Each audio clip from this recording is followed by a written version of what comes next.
Folks, welcome to our November event, Flames of Change, How Campfire Storytelling Helps to Forge Culture Change. My name is Lisa, I use she, her pronouns, and I am the community manager here at Cultivate, where I get to support the Cultivators community, which is a private Slack community dedicated to serving and connecting folks just like you who are committed to making positive change within their organizations. And you might notice this amazing graphic in front of you on the screen. A part of our mission in supporting cultivators is this new conference that we will have on January 24th called CultivatorCon. It is the first of its kind. And this is where you'll hear from 12 inspiring speakers about just how they drove change at work. You also have the opportunity to gain practical tools and knowledge in our workshops and to network with like-minded folks along the way. So I want to say that this is really a conference for the rest of us in that it is not about influencers. It's not about pulling in folks from bestseller lists, though we all love those folks. This is about real people making real change inside real organizations and celebrating that often unrecognized work. So if you want to join us, and we sure hope you will, you can either scan that QR code on this beautiful graphic, or you can go to the link in chat. If you're watching the recording of this, I'll put it below this video as well. But the reason that our conference is so based on storytelling is because those of us at Cultivate know that stories are often the baseline and a driving force behind compelling change.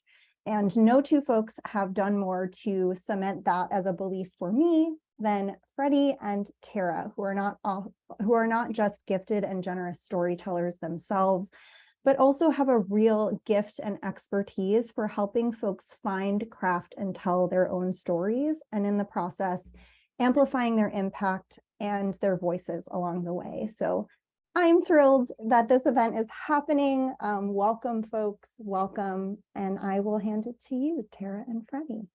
Thank you. Thank you, Lisa. Hello, everybody. I have to breathe because I'm so excited. I'm just happy to be here with all of you. I'm happy to be here sharing this event with Tara and everyone, but especially with my girl Tara, because we've been working together a lot lately, and it just feels great for us to be able to have this event with you. As you see on the screen, I'm Freddie Spotzer. I'm a previous TEDx speaker. I've done 3 TEDx speeches, 3 events. I've had one speech that I did twice, one at Alcon, which is an eye care company that I used to work with. I did that speech once at Alcon in Fort Worth and once at Alcon in Switzerland. And then I did another speech at Alcon with another cohort, and we did it on the courage to be an ally after the murder of George Floyd. So I'm excited to just talk to you today about why storytelling is important and what it meant in my life and how it changed me. And I'm filled up right now. I'm so excited because I think the power of storytelling is something that we can all utilize. And no matter what type of setting we find ourselves, we can always share something that can be impactful to people, and they can really feel what we're saying through storytelling. And so I'm just excited to be here, and I'm going to shift it to Tara now because she's going to talk about herself. I'm excited too. My name is Tara Sollman. I am a presentation designer, which is a weird niche of graphic design that not many people choose to do. That means I mostly work in PowerPoint and Keynote, helping people design slides for talks and presentations. I'm also a storytelling expert, and the reason for that is when I was designing slides as a designer, I often found that people put way too much importance on the slides, and they're like, oh, make my slides look awesome. And then they didn't care as much what they were saying. And I found that it wasn't fun for me to do that. I didn't want to just make pretty slides. So I started getting into, the art of storytelling and how to help people and coach people on weaving stories into their presentations. So we're going to start off today by going into some breakout rooms with 2 or 3 other people. And we're just going to share for a few minutes the object that you brought. If you're not sure what I'm talking about and you didn't bring an object, it's totally okay. You can grab something next to you on the desk. It could be a pen or a piece of gum. But share who you are, introduce yourself and the object that you brought, and then we'll meet back here.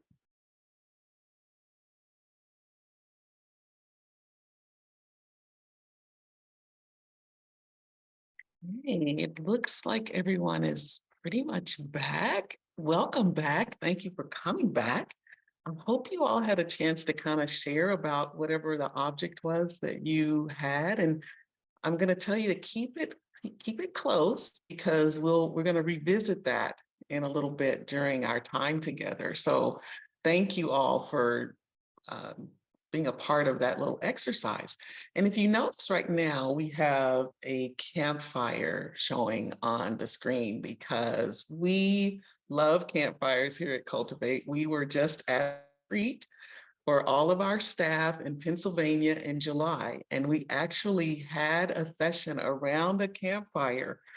And it was cold in the evening in July, and we enjoyed being around that campfire. And we shared stories at that event that I still remember what we shared, and it was pretty life-changing. And the thing is that people have been sharing stories around campfires for as long as time pretty much has been around, because we know that cave people had campfires, we know that cowboys had campfires, and stories were shared around those.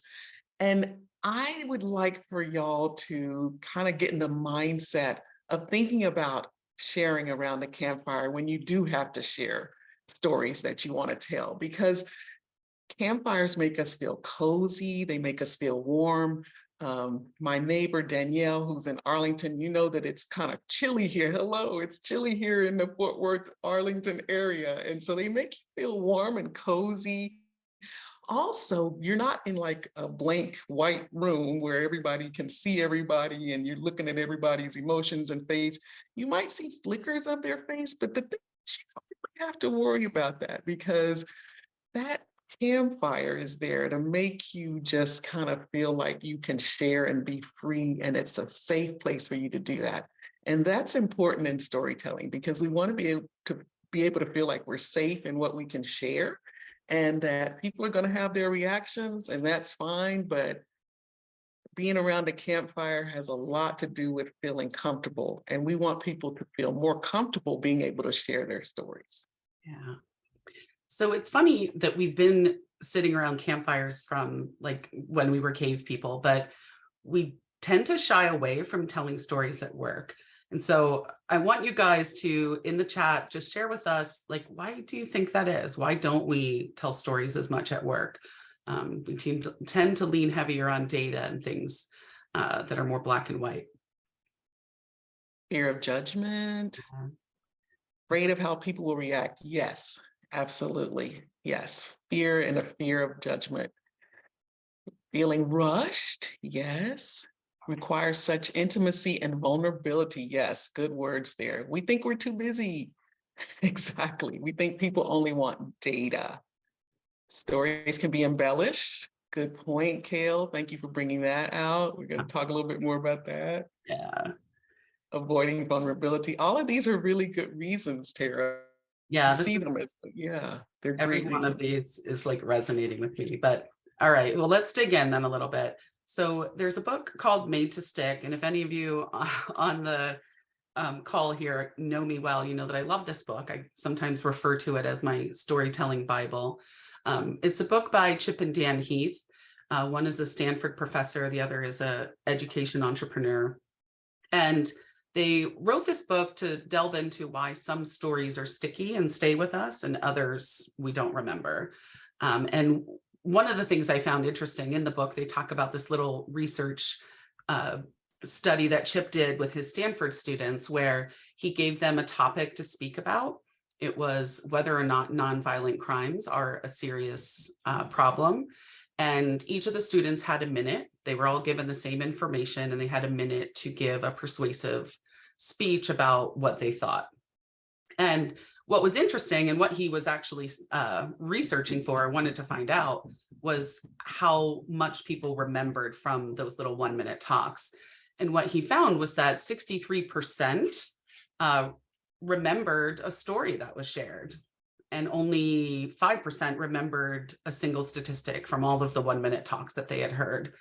And then beyond that, there were only 10% of the people that participated, the students, decided to tell a story with their 1 minute. And at the same time, each 1-minute speech had about 2.5 statistics that were shared. So what I find incredibly interesting about this little study that he did is that it shows us that stories are effective, and yet we don't use them. Like, we tend to lean toward statistics and facts and data because we think that's what people want to hear, but they don't remember it. So we're inundating our audiences with statistics and bland details that they're never going to remember anyway. And we're missing out on an opportunity to share a story that they will remember. So around 2008 is when TED started to really explode, and they redid their website. And if you're not familiar with TED, it stands for Technology, Education, and Design. But what I love that TED did, and most of you know I'm a huge fan of TED. I coach people on TEDx talks all the time. But what I love the most is that they took an audience of speakers that were academics and researchers and scientists, and they really flipped that whole presentation industry on its head. So at academic conferences or scientific conferences, the slides are the main show, and they're filled with text, and the speaker is off to the side at a little dimly lit podium, if you're lucky, and they're sort of narrating the slides. And most of the content is not stories, it's all data and research. And so TED decided to coach their speakers on weaving stories into their talks. And they're also sharing the information, but they're telling stories about their research and their wisdom that people will remember. And that's entertaining. That makes us want to keep watching. And Teddy happens to be a scientist who gave several TEDx talks. So Teddy, why don't you tell us a little bit about that experience? Sure.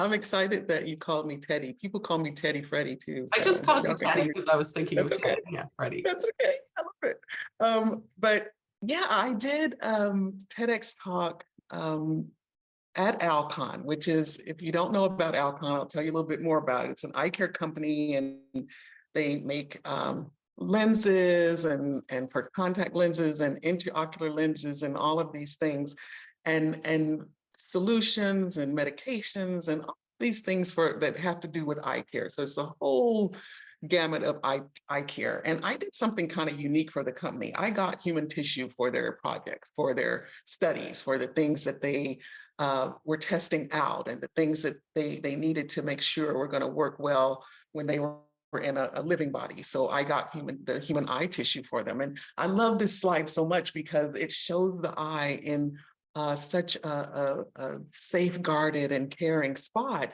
which is the way I always looked at it. But I didn't think my researchers looked at it that way. I think I thought they looked at it as something that just came off a shelf and just appeared when they asked for it. And to me, it was so much more than that. And I wanted them to understand that there was a family out there that had provided this gift to them. There was an individual who had made a decision that they wanted to donate their tissue after they passed away. And I got up and did a TEDx. I was asked to do it. I didn't want to do it, but I went ahead and did it because I was so passionate about that feeling that people needed to understand where this gift came from. Where did this eye tissue come from that they were using so readily? Thousands of tissues a year were coming from these donors and donor family members. And I remember getting such great coaching from Steve Gargiulo, who was on the call, who was my TEDx coach, who's the CEO and founder of Cultivate. But at the time, he was just, I knew him as my coach. And he told me how to incorporate storytelling in that, because I could have gotten up and talked about, oh, we do this much with this tissue and it supports each of these projects, and this percentage of tissue works for this and this for, and I that was the way to do it in my mind as a scientist, but that wasn't the way to do it, to make people understand and feel what I was feeling. So one of the things that I told was a story about a woman who I had met. Her name was Sarah Gray. Her name is Sarah Gray. We're still friends to this day. She was about to be a mom. She found out she was pregnant. And at the time she found out that one of her twins was going to live and one of them was going to die. And she found out while they were still in utero that that was going to happen in her womb. And when she gave birth, the twin that was going to live was doing great, but the one who wasn't, he died a few days after he was born. And she had decided, even before he was born, that she was going to donate all of his tissues that she could for research because he was too small for his tissues to be used for transplant. And she did donate his eye tissue. It wasn't to us, but it was to another research facility.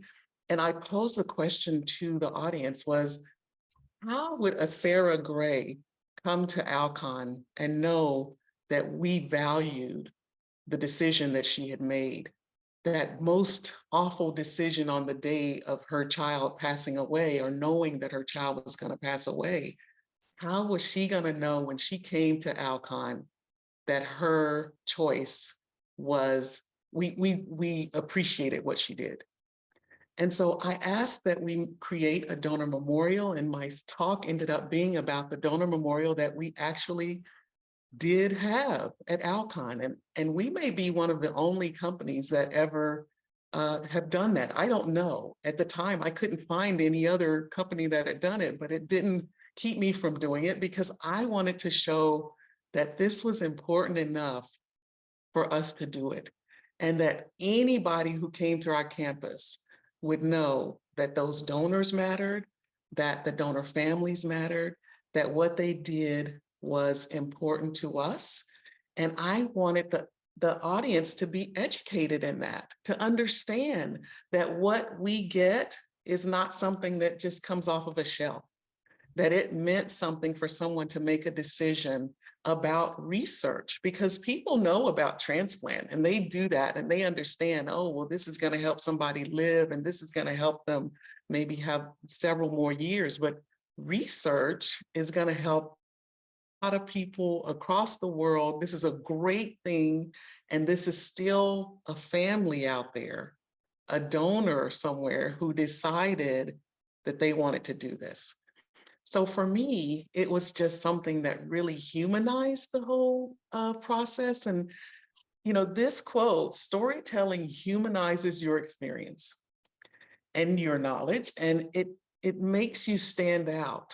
You're going to stand out when you do this. And people will often say to me, hey, didn't that open a lot of doors for you? It made people know who you were. And yes, it did all of those things. It was a great experience for me, but it really wasn't about me. And I quickly realized that, even though for the first time, there were people who actually saw me.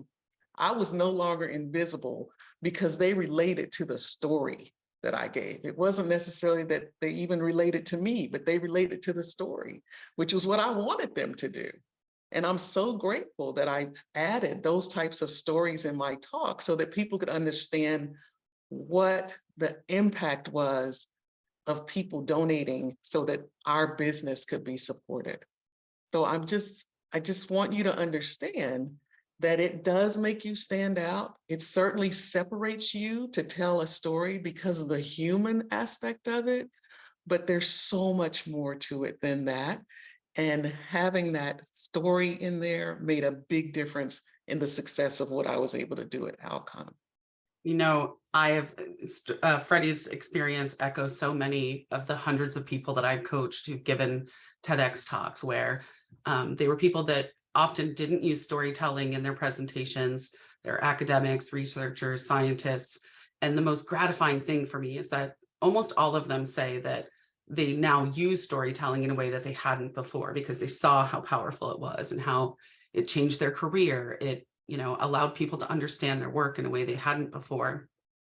There was one gentleman in particular, this was years ago, and he was giving a TEDx talk about a project he had been working on his whole life about this artificial pancreas. And it was really important to him. I could tell that like he lived and breathed this work and this research. And I was assigned to coach him, and he was, getting helped by me a little bit reluctantly. And the first few times I spoke with him, I couldn't understand the science and the meaning behind what he was doing. Like, it just didn't make any sense to me. And he tried many ways to explain it using all of these technical and scientific approaches. And I think he was getting a little frustrated with me that I just didn't understand. And I think he was used to people who just nodded and pretended to know what he was saying. And I wasn't doing that. I was like, no, I don't get it yet. I need to get it so that I can help you. And so eventually I did understand it. We were able to find that common ground, but I was able to coach him to wrap a story around the research he was doing and the science that he was building. And he went on to give his talk, and it was good. Like, he gave a good TED talk. But what was most interesting to me was what happened after that, because he started going and giving his pitches for funding using the story that we had developed together instead of the old way of doing it. And what happened was that he started to secure funding, like millions of dollars in funding from places like the Juvenile Diabetes Research Foundation, like major donors who were able to understand what he was trying to do in a way that they weren't able to before. So I think, once you start using stories and you see how effective it is, it's really transforms the way you share about all of your ideas going forward. So I want to talk a little bit about when we say storytelling, it's not a replacement for all of that analytical content that you would be sharing. So we still want to share things like data and research and logic and case studies, but we also want to meld that together with more emotional content, stories and metaphors and things that help appeal to the emotional side of our audience. What we find is that most speakers fall comfortably in one column over the other. So either people are super comfortable with analytical stuff and you have to kind of pull the stories out of them, like that gentleman I spoke about, or it's the other side, like there's lots of story and not enough data and science and proof. And so the job of a coach and with someone that's helping you develop a talk is to make sure that it's a blend of the two. And I want to call out something in particular here, and that's the questions, because this is something I see come up a lot as a coach, where people feel like, well, if I ask the audience a question, I'm going to be an engaging speaker. And to me, it feels a little bit disingenuous, because oftentimes those questions are rhetorical. We don't really care what the answer is. We're just asking the question as a crutch, something that will make it appear that we care about the audience. So for me, when I hear that a speaker wants to do that, I often ask myself, like, are they afraid to be vulnerable? Are they afraid to share a story? And the question feels like a safer way to do that. And so I ask you if that's something that you tend to do. Is it a genuine question that you're asking the audience because you want to know? Like we asked you at the beginning of this, we asked you to answer in the chat. We genuinely want to know why you thought stories weren't shared at work. And if it is, that's okay. But if it's not, and you're just looking to interact with the audience without good reason, then maybe you need to share something a little bit more vulnerable about yourself. Another thing I want to share in terms of blending analytical and emotional content is that there's a line between persuasion and manipulation. And what I mean by that is that stories are a really powerful tool or sword that we wield. And it can cross over into manipulation if you're using a story to manipulate data to make it look like it's saying one thing when it's not. There's a great example of this that came in a very timely manner last week. I don't know if you're familiar with the book Freakonomics. You probably at least have heard of it. But when it came out years ago, it was wildly popular. Millions of people have bought this book and listened to it.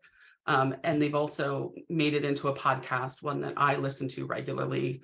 And last week, a new podcast came out called If Books Could Kill.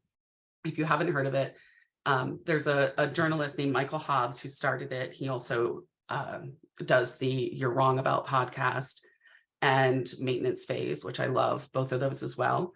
But he and his friend, who's a lawyer, Peter Shamshiri, started this new podcast called If Books Could Kill.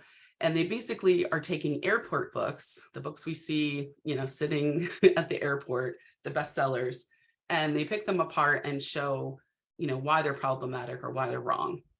And their very first episode was about Freakonomics. And so as a lover of Michael Hobbs, I decided, oh, I need to listen to this. And I also love Freakonomics. I frequently would tell my clients, like, Freakonomics is a great example of a successful way to blend story and data. And so I was curious to see, what was revealed during the podcast. So I don't want to spoil it too much in case you haven't listened.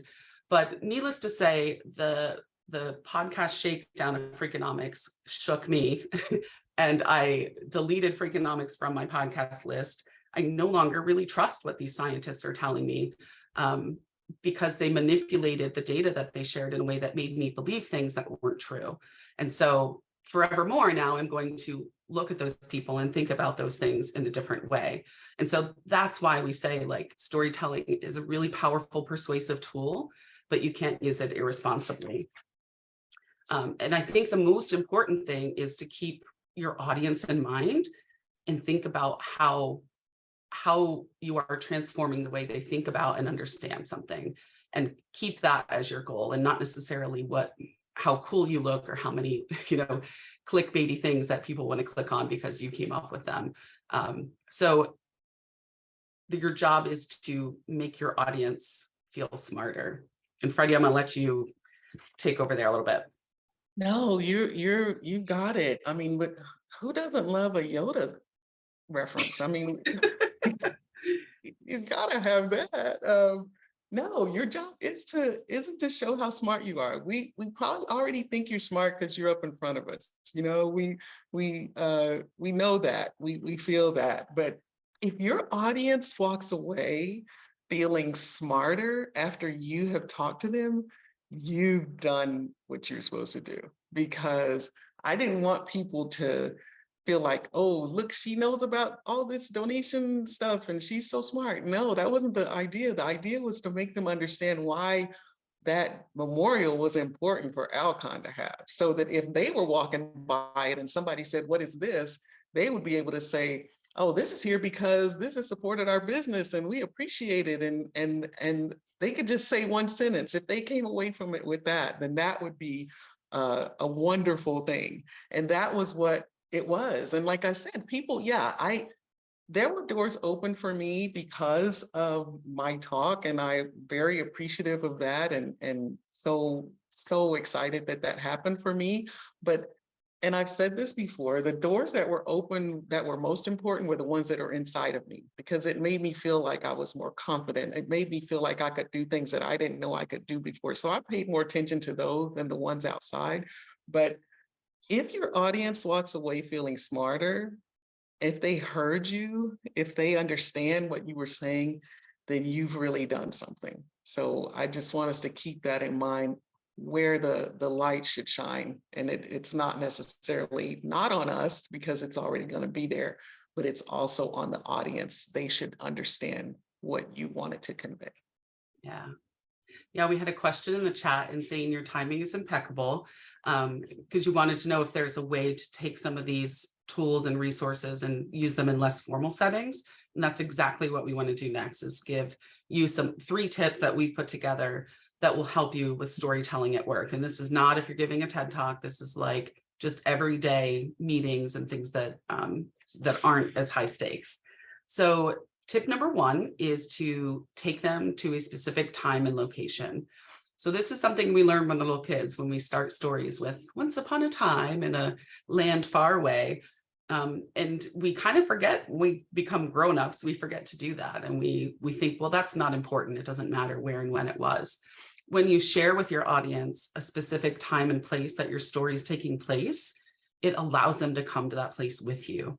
And so instead of just listening to the story and feeling like an outsider, all of a sudden, by sharing that, you simply bring them with you into that story. The second tip is to get personal and specific. And you'd think that this would be obvious, but actually what most humans do is do the opposite. They want to be vague in general because they want their story to appeal to the masses, and they don't want to, alienate anyone by sharing things that are too gritty or specific. And actually, stories become way more applicable to everybody when we share specific things that are unique to us. And it's a sort of a paradox the way that works. But by diving into the details, we make our stories interesting and people will find their way into it on their own. So when you get general and vague, you're really risking being boring and no one cares and no one wants to listen. When you get personal and specific, it's interesting and people get sucked in and they want to find a way to relate what you're going through to themselves. And I'm going to kick it over to Freddie for the third one here. The third one is to use sensory details, things that we all have in common. Was there something that you saw in that story that you can share with other people that they can relate to? Was there a smell in the air? Was there honeysuckle in the air? Was there some other pungent smell in the air? Did you hear something? Was there a crow that was making a sound in the air that day and you heard it and it relates to you in this story? Did you feel something? Was there something tactile that went on with you in this story? Did you taste something? All of these things that are in our brains, not only do they connect the person to your story, but they connect those things in their own brain. So those things are important as well. If you find a place that they can make sense and be used, you should definitely use them. Yeah. So those are the 3 tips. We tried to keep it super simple. And what we'd like to do now is to show you how to take that object you brought as a prompt for a story. And we're going to bring it back. But before we do that, Freddie and I want to share our objects with you and show how you can take these 3 tips and use them to talk about your object in a way that's way more memorable and meaningful. So Freddie, you want to go first? This is Pete. Yay. Y'all see Pete? Pete is a beautiful forest green color. Pete is very smooth, but he has a big split where the money goes. He's got a little tail that's a little curly tail, and he's got a cork. Can you hear the money? Not a lot in there, but it's a little bit. I got Pete one day when I was at a country fair. And I was there talking about donation and transplant. And I was next to a guy who had like 50 Pete's on his table. And I saw him selling all these pigs. They were going away, going away. And this was the last one that was there. And he said to me, man, you better come on over here and get this last pig, because one day I'm gonna be famous and then you'll have a pig to call your own and you might make some money one day. And I said, okay, I'm gonna get it. I'm getting it. So I got Pete and I was like, man, I don't even know if this is worth anything, but I have had this thing for like 30 something years. And it's got his name etched on the bottom of it. I don't know if you can see it. And I don't know whatever happened to him, but Pete has been with me through 6 moves. He's still in one piece. He's still got a little money in him. And I love Pete. So that's my object that I brought today. And I'm going to let you talk about yours, Tara. Yeah. Awesome. So I brought with me today something that's always sitting on my desk, and it's a bone folder. And if you're not familiar with this tool, it is actually made of bone, but some of them are made of plastic. It's a tool that bookmakers use to crease paper in a way that's very sharp and smooth. And I bought this bone folder when I was in college, so like over 20 years ago. I signed up for a bookmaking course. I was a photography major, and you always get a supply list when you have a college course of things you need to buy ahead of time. And so this bone folder was on the list, and I showed up the first day of class with all my little materials around. And this was bookmaking in a way that like you actually sewed the pages together, like you made signatures and you took museum board and you glued book cloth to it. So it was like making a book from scratch, not just taking a book that was already made and putting content in it. But what I love about this bone folder and why I always keep it around is that first day of class was really, it was the first time I felt surrounded by people who thought the way I thought and celebrated the things I celebrated. And bookmaking and the art of layering and sequencing things, it's still in the work I do every day. Like book presentations are really just like books, and figuring out how to layer something together and what order things can go in to be the most emotional and powerful point of view is something that I learned that day that I was kind of obsessed with, and it stays with me today, even though I'm not making books by hand anymore. So that's my bone folder. And I see that there's a great question in the chat. Maybe what we'll do is we'll save that, because what we're going to have you guys do now is take your objects and go back into your breakout rooms just like before. But this time, use these 3 tips to talk about your object. So take them to a specific time and location, get personal and specific, and use sensory details. So we're going to give you 10 minutes on the clock now, and then we'll come back afterward.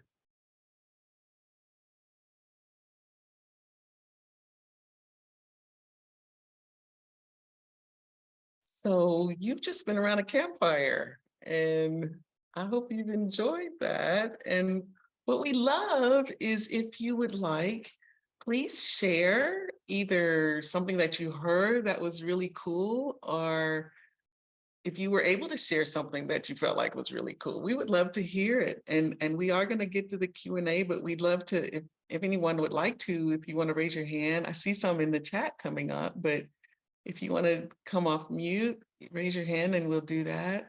People are saying that was a great story. Harris, heard about teleportation. Oh, okay, Julia. Teleportation device. Anybody want to share something that they heard that was interesting? We'd love to hear it. Oh, Zoom into Christopher. you, Christopher. Hello. Hello. I'll share something that Julie shared. The rooms they went so fast, we were enjoying ourselves, but Julie shared a great story where it's a little 15 puzzle, a little puzzle that goes in a sleeve, and she connected it to so many different things, to place. We're on trips to Pennsylvania, to a person, which was her grandfather, giving it to her kids using it and pulling it out when they were waiting. And it's just a simple puzzle in a little red sleeve, but the way that she was able to bring up so many different ways that it connected to her, and how it's like gives a sense of nostalgia for family. And it's just a simple thing, but all the different details added so much richness and color to something that would otherwise just be a little toy in a sleeve that you could go grab at a store. You know, it created the picture of the importance by sharing all of those details. I love that. Love it. Thank you. Thank you for sharing, Christopher.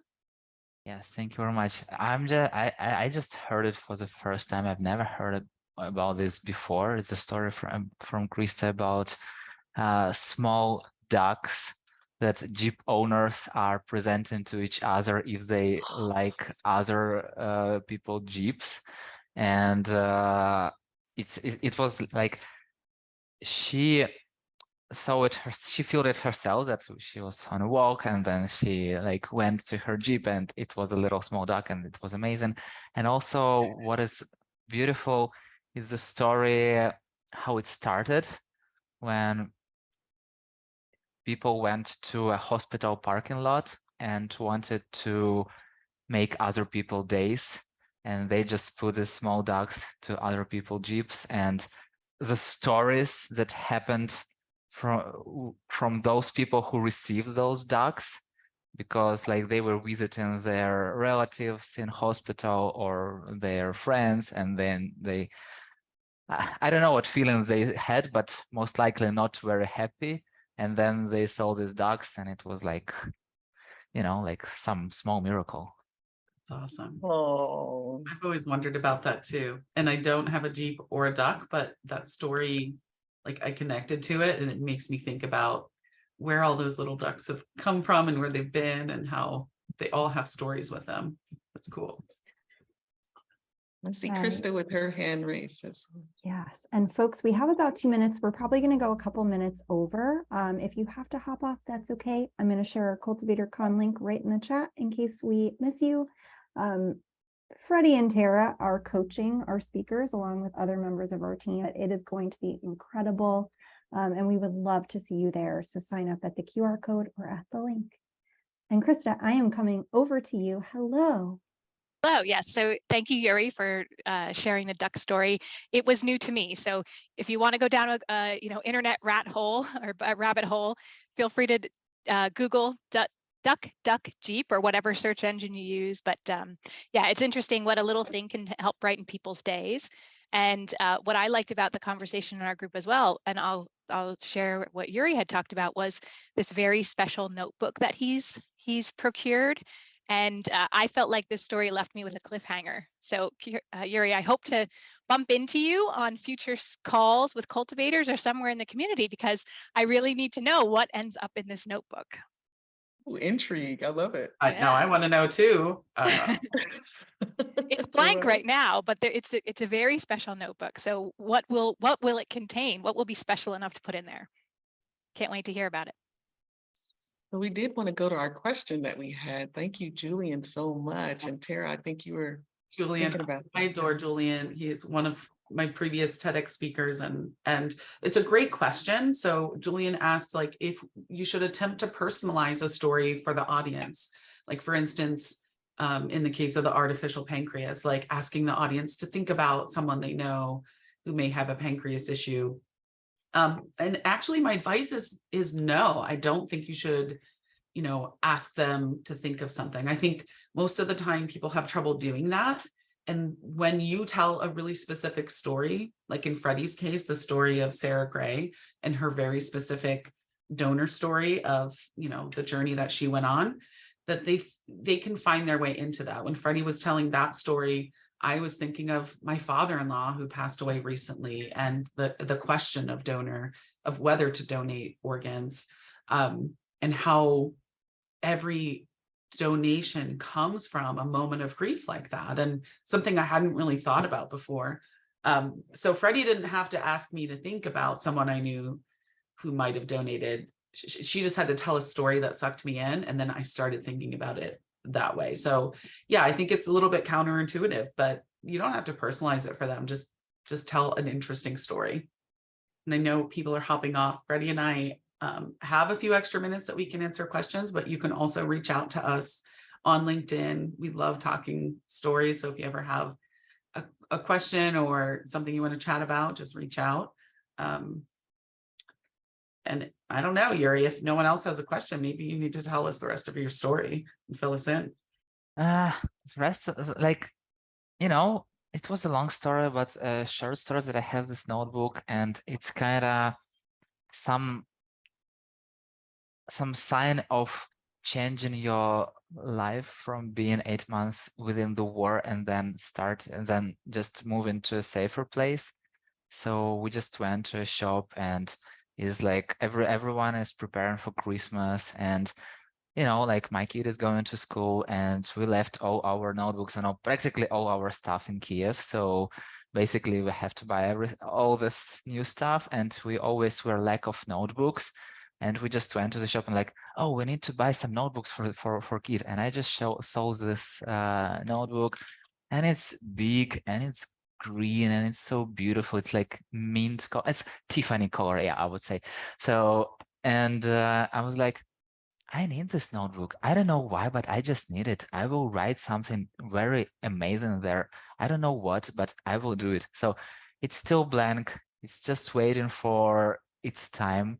But I believe that it's some sign of, starting a new life. So yeah. It is. That's beautiful. Very nice. Beautiful. I agree with Lisa. Like a blank notebook is so symbolic, and it feels so cool to know. It's like having a full tank of gas. Like I can go anywhere right now. It's a new page of the story of our life. That's so nice. I'm so happy to see you on here, Yuri. It's for so many reasons, but yeah, thanks for being here. And we're open for other questions. If you have others, or like Tara said, reach out to us. LinkedIn is a great place too. I know if you do that, I'll respond, and so will Tara. But it's been a pleasure today. Thanks, everybody. Thank you both so much. I felt like I was assembling the Storytelling Avengers when I asked if you two would do this event. And now I know that was true. I suspected it, but now I know it was true. Thank you for your time, for sharing your expertise. Again, like they said, you can find them on LinkedIn, you can find them in the Cultivators community, and you can find them at CultivatorCon, which is happening January 24th. we would love to see you there. It is a celebration of folks like us who are really inspired to create change within our organizations. And it's the first of its kind, and we can't do it without you. So we hope you will sign up. And Freddie, Tara, thank you. This was amazing.